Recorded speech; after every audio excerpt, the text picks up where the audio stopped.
Hi అండి. Welcome back to my channel. ఈరోజు మనం ఒక స్పెషల్ రెసిపీ తయారు చేస్తున్నామండి. ఇక్కడ నలిచిన కారం అండి. ఇది చిన్నప్పుడైతే మన నాయనమ్మ వాళ్ళు, జేజమ్మ వాళ్ళు చేసేవాళ్ళండి. చాలా చాలా బాగుంటుంది. వాళ్ళు ఎక్కువగా తినేవాళ్ళు.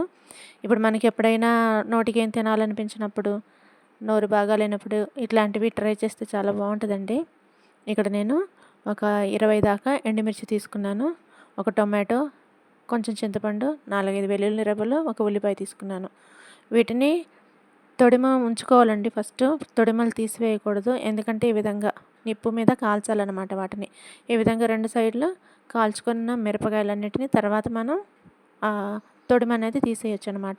టొమాటోని కూడా చూడండి, ఇక్కడ స్టవ్ మీదనే నేను ఇట్లాగ నిప్పులు పొయ్యి ఉన్న వాళ్ళు నిప్పుల పొయ్యి మీద కాల్చొచ్చు. మనకు అవైలబుల్గా లేదు కాబట్టి స్టవ్ మీద ఇట్లా మంట మీద కాల్చుకోవాలండి. ఈ విధంగా ఎండుమిర్చి ఆరిపోయిన తర్వాత కొంచెం మెదిపినట్లయితే చేత్తోనే నలిగిపోతాయండి. చూసారు కదా, వాటిలో కొంచెం వాటర్ వేసుకొని కొంచెం సేపు నాననిచ్చుకోవాలన్నమాట.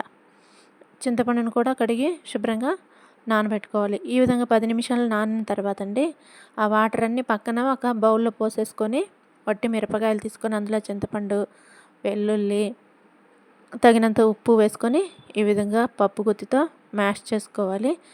తర్వాత మన కాల్చుకున్న టొమాటో కూడా వేసుకొని మెత్తగా రుబ్బుకోవాలన్నమాట. చివరగా ఉల్లిపాయ వేసుకోవాలి.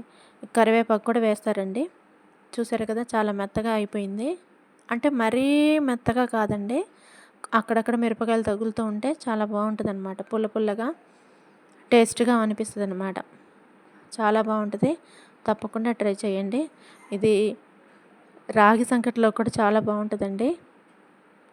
చూసారు కదా, మన నలిచిన కారం అయితే ప్రిపేర్ అయిపోయింది. నేనైతే టేస్ట్ కూడా చేస్తున్నానండి. నాకైతే చాలా చాలా బాగుంది. తప్పకుండా మీరు కూడా ట్రై చేయండి. మన ఛానల్ని సపోర్ట్ చేయండి, సబ్స్క్రైబ్ చేయండి. థ్యాంక్ యూ అండి. మరిన్ని ఐటమ్స్తో మేము ముందుకు వస్తాను.